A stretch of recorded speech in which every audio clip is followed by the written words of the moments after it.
आज का ये वीडियो हमारा कैंसर के ऊपर होगा।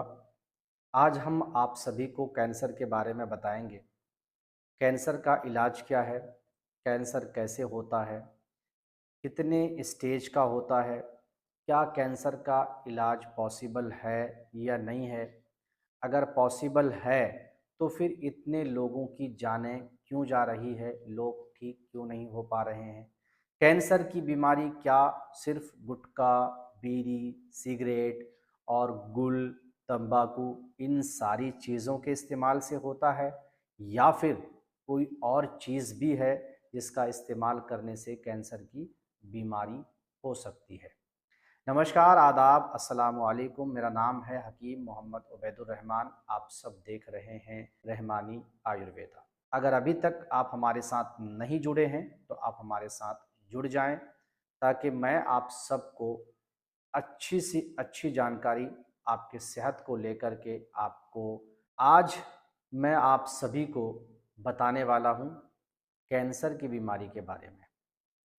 आप सबको लगभग पता है, बच्चा बच्चा को पता है कि कैंसर सिर्फ बीड़ी से, सिगरेट से, गुटखा से, तंबाकू से, गुल से, ऐसे पदार्थों का इस्तेमाल करने की वजह से जो है कैंसर की बीमारी होती है। ये आम लोगों को सबको पता है। लेकिन मेरा सवाल ये है कि आप अपने इर्द गिर्द देखिए, आप अपने गांव में देखिए, अपने पड़ोस में देखिए, क्या ऐसे लोगों की भी मृत्यु हो रही है कैंसर की वजह से, जिन्होंने अपनी लाइफ में कभी कोई नशा नहीं किया, किसी तरह का नशा नहीं किया, फिर भी उन्हें कैंसर की बीमारी हो गई और वो इस दुनिया से चल बसे। जब आप इस चीज़ को देखने के लिए शुरू करेंगे तो आपको इस तरह के हज़ारों लोग मिल जाएंगे, हज़ारों एग्ज़ाम्पल ऐसे मिल जाएंगे जो कभी नशा किया ही नहीं। ऐसे हज़ारों लोग जिन्होंने कभी नशा नहीं किया, कभी तंबाकू, बीड़ी, गुटखा, खैनी, सिगरेट का इस्तेमाल नहीं किया, लेकिन फिर भी उन्हें कैंसर की बीमारी हो गई। अब ये है ना चौंकाने वाली बात कि जब इन चीज़ों का इस्तेमाल किया ही नहीं, सरकार खुद कह रही है कि सिर्फ इन्हीं चीज़ों की वजह से होता है। मैं सिर्फ का लफ्ज़ इसलिए इस्तेमाल कर रहा हूँ क्योंकि अगर सरकार नहीं कहती तो सरकार और चीज़ों के ऊपर भी तो लिख सकती है ना कि इन चीज़ों के इस्तेमाल से भी कैंसर की बीमारी हो सकती है। अब ये कैंसर की बीमारी हर घर में कैसे पहुंचाया जा रहा है, वो मैं आज इस वीडियो में आपको बताऊंगा। इस वीडियो को आखिर तक आप देखिएगा तो आपको समझ में आ जाएगा कि कैसे कैंसर की बीमारी अगले 10-15 साल में हर घर तक पहुंचने वाली है। हर घर तक, लगभग हर घर के एक एक सदस्य को 100% होने ही वाली है। ये मेरा अनुमान कह रहा है, ये मेरा अनुभव कह रहा है, ये मेरा एक्सपीरियंस कह रहा है कि जिस तरीके से तेज़ी के साथ कैंसर की बीमारी फैल रही है, ऐसे में चाहे गांव हो या शहर, मोहल्ला हो या देहात, हर जगह, हर घर में कैंसर की बीमारी फैलने वाली है। अब आप कहेंगे कि ये अनुमान कैसे लगा सकते हैं, या आप कैसे बता सकते हैं कि हर घर में पहुंचेगा? तो आप इस वीडियो को आखिर तक देखेंगे तो इंशाअल्लाह आपको भी पता चल जाएगा कि हाँ, सच में ये बीमारी हर घर तक पहुंचने वाली है, चाहे वो किसी की साजिश हो या ना हो। दोस्तों, इसीलिए मैं कहता हूं कि हर वो चीज़ जो कुदरत के अलावे है, जिसे इंसान ने बनाया है, उस चीज़ में बहुत ज़्यादा नुकसान है, जिसका इस्तेमाल करने के बाद आप खुद नहीं कह सकते हैं कि इससे आपको क्या होने वाला है। डॉक्टर भी नहीं कह सकते हैं कि इसके इस्तेमाल से आपको क्या होने वाला है। अगर वो कह देते, अगर वो बता देते, उनको जानकारी होती, तो आज कोरोना के वैक्सीन के कारण हज़ारों लोग हार्ट अटैक से नहीं मरते। अगर उनको जानकारी होती कि इस वैक्सीन से हार्ट अटैक आएगा, तो वो लोगों की जान नहीं लेते, वो रोक देते वैक्सीन को। अगर उन्हें जानकारी होती कि इससे ब्लड क्लॉटिंग होता है, ब्लड जम जाता है, ब्रेन स्ट्रोक हो जाता है, तो वो ये दवाई कभी भी मार्केट में नहीं लाते। जिससे पता चला कि उन्हें भी नहीं पता है कि किस केमिकल का कितना रिएक्शन होगा, कितना साइड इफेक्ट होगा, ये उनको भी अच्छी तरह से पता नहीं है। अब हम बात करते हैं कैंसर को लेकर के। जब आप सबको बता ही रहे हैं, तो दोस्तों आप कहेंगे कि कैंसर, अगर इन चीज़ों का इस्तेमाल नहीं करने के बावजूद भी कैंसर की बीमारी होती है। ये बात छुपी हुई नहीं है, ये बात भी लोगों को पता है, लेकिन होती कैसी है, किन कारणों से होता है, कैसे होता है, ये चीज़ जानना बहुत ज़रूरी है। दोस्तों उसमें दो कारण हैं जो डॉक्टरों ने भी बताया है, और आज के मॉडर्न साइंस भी कह रहा है कि इन दो कारणों की वजह से जो है अक्सर लोगों को कैंसर की बीमारी हो रही है। उनमें से पहला कारण है दोस्तों पन्नी पैकेजिंग सामान, प्लास्टिक पैकेजिंग सामान, जिसमें केमिकल होता है, कितने दिनों से बंद रहता है, क्या रहता है, नहीं रहता है। अगर आप पन्नी पैकेजिंग, प्लास्टिक पैकेजिंग सामान खाते हैं तो 90%, 80% चांस रहता है, 70% चांस रहता है कि आपको कैंसर की बीमारी हो सकती है। अगर आपका इम्यून सिस्टम मजबूत है, कैंसर के खिलाफ लड़ने वाले जो सेल होते हैं वो अगर आपका स्ट्रांग है, मजबूत है, क्योंकि हर इंसान का वेट एक बराबर नहीं होता है। मैं अगर 70 किलो हूँ तो कोई 75 किलो है, कोई 75 है तो कोई 100 है। इसी तरह से हर इंसान के बॉडी के अंदर कैंसर को मारने वाले जो सेल्स होते हैं वो भी बराबर नहीं है, सबके बॉडी के अंदर अलग अलग है। ठीक है, तो सबसे पहली चीज प्लास्टिक पैकेजिंग सामान, इससे कैंसर की बीमारी लोगों को हो सकती है। हो सकती है नहीं, होती है, 100% होती है। इस चीज से भले आप गुटखा से बचे हैं, भले आप बीड़ी से, सिगरेट से, खैनी से, तंबाकू से, शराब से, हर चीज से बचे हुए हैं, लेकिन क्या प्लास्टिक पैकेजिंग सामान से बच सकते हैं? नहीं बच सकते हैं। इसीलिए मेरा अनुमान है कि जो घर भी प्लास्टिक पैकेजिंग सामान से नहीं बचेगा उस घर में कैंसर 100% आएगा।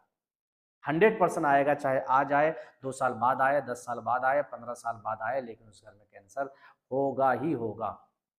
आज से अगर आप ज़्यादा नहीं, गांव देहात के तरफ देखेंगे तो आज से 50 साल, 30 साल, 35 साल पहले अगर आप जाएंगे तो आपको पता चलेगा कि उस समय गांव देहात में लोग क्या करते थे, नीम के दातून का इस्तेमाल करते थे। और जो बाम्बू होता है, बाम्बू का जो छोटा छोटा जो कंची जिसको बोलते हैं, उसको तोड़ करके, उसको चिबा करके, उसका ब्रश बना करके उससे इस्तेमाल करते थे। लोगों के दांत खराब भी नहीं होते थे, दांतों में बीमारियां भी नहीं होती थी, दांत मजबूत भी हो जाते थे।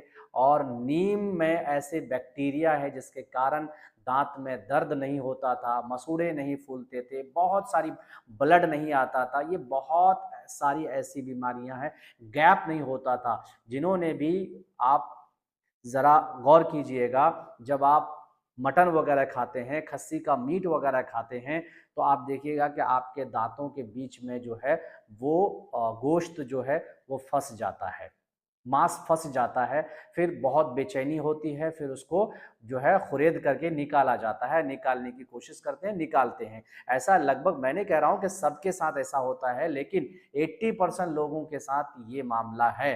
अगर आपके साथ भी है तो आप कमेंट करके बता सकते हैं। ये चीज़ होता है। लेकिन पहले जब ब्रश का इस्तेमाल नहीं होता था, दातून का इस्तेमाल होता था, तो उससे दांतों में गैपिंग, जो गैपिंग होता है वो भी सलामत होता था, दांतों की सफ़ेदी भी सलामत होती थी, दांत में किसी तरह का दर्द नहीं होता था, कीड़े नहीं पड़ते थे और दांत झड़ते नहीं थे। मतलब ये है कि 100 साल होने के बाद भी आपका दांत बिल्कुल सही सलामत रहता था।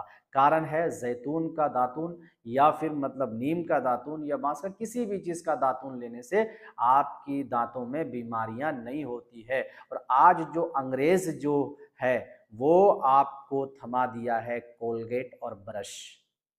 कोलगेट में कैंसर होता है और ब्रश से जब उसे घसते हैं तो फिर वो दांतों के मांस में जाता है, उसमें टकराता है, वहाँ से उसकी नमी, उसका असर मुंह में जाता है, मुंह से फिर पेट में जाता है और फिर आपको कैंसर की बीमारी शुरू हो जाती है, कैंसर की बीमारी आपको हो जाती है। तो दोस्तों ये, इस पे रिसर्च है, मॉडर्न साइंस का रिसर्च है, और डॉक्टरों का भी कहना है कि कोलगेट से जो है कैंसर होता है, लेकिन कोई नहीं बता रहा है कि कोलगेट से कैंसर होता है और इसे बाइकाट किया जाए, इसे इस्तेमाल ना किया जाए, कोई नहीं बता रहा है। और हर शख्स कोलगेट का इस्तेमाल कर रहा है।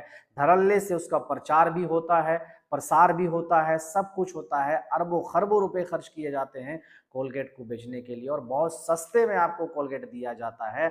15 ग्राम, 12 ग्राम, 15 रुपए में, 20 रुपए में दिया जाता है। फिर उसका इस्तेमाल करते हैं, दांतों में गैपिंग भी आ जाता है। ब्रश के इस्तेमाल करने से ब्लड निकलता है, उससे मसूड़े कमजोर हो जाते हैं, दांत कमजोर हो जाते हैं, फिर दांत आपका झड़ने लगता है। और क्या है कि जब आप मीट खाते हैं, खस्सी का मटन खाते हैं, तब आपके दांतों में वो चिपक जाता है। ये होती है दोस्तों। और उसी जगह पे आपने नोटिस ये भी किया होगा कि पहले के ज़माने में ज़रूरी नहीं है कि नीम के दातुन, जैतून और जो है बांस के बाम्बू से इस्तेमाल किया जाता था, बल्कि कई घरों में हमने खुद देखा है जो गाय का गोबर है उसको जला करके उसका राख से भी जो है दांत को घिसा जाता था और बहुत अच्छा सफेदी आ जाता था, चमकदार दांत बन जाता था।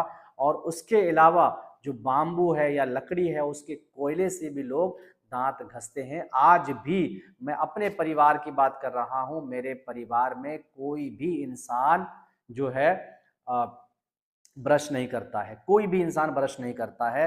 ना मेरा भाई ब्रश करता है, ना मेरे पिताजी ब्रश करते हैं, ना मेरी माताजी ब्रश करती हैं, ना सिस्टर, ना कोई ब्रश नहीं करता है। सब लोग, वो लोग क्या करते हैं कि दातुन, या तो नीम के दातुन से, मेरे भाई नीम के दातुन से दांत साफ करते हैं, पिताजी भी नीम के दातुन से दांत साफ करते हैं। और जो माँ और बहन है वो जो है क्या करती हैं, कोयले से, जो कोयला होता है लकड़ी का या बांस का, बाम्बू का कोयला होता है, कोयले से साफ करता। और आप देखिएगा, एक बार आप मेरे कहने पर ट्राई करके देखिए, कोयले से आप दांत साफ करके देखिए। अगर ब्रश वाले से ज्यादा सफेदी नहीं आ गया, चमकीला अगर आपका दांत नहीं बन गया, तो फिर मुझे आप कहना, जो कहना है वो कह सकते हो, जो गाली देना है वो गाली दे सकते हो, जो भी आपको मन में आए वो कह सकते हो। लेकिन कैंसर से बचाने के लिए सबसे आसान रास्ता यही है।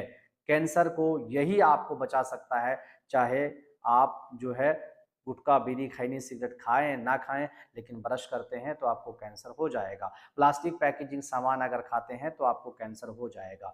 और दोस्तों, अगर कैंसर हो गया है तो उससे कैसे बचना है, अगर इसके बारे में आप लोग जानना चाहते हैं कि मैं एक स्पेसिफिक वीडियो बना करके आपको बताऊं कि अगर जिन लोगों को कैंसर हो गया है तो कैंसर से कैसे बच सकते हैं, कैसे उसका इलाज किया जा सकता है, कितना स्टेज तक कैंसर की बीमारी ठीक हो सकती है, अगर आप लोग चाहते हैं कि इसके ऊपर भी मैं एक वीडियो, कंप्लीट वीडियो बनाऊं, तो आप लोग कमेंट में हमको ज़रूर बताइएगा। इंशाल्लाह नेक्स्ट वीडियो जो है हम कैंसर की ट्रीटमेंट को लेकर के आएंगे और आप सबको बताएंगे कि आसान तरीके से, बिल्कुल सरल तरीके से कैसे कैंसर जैसी बीमारी, बड़ी बीमारी का इलाज अपने घर बैठे आप कर सकते हैं।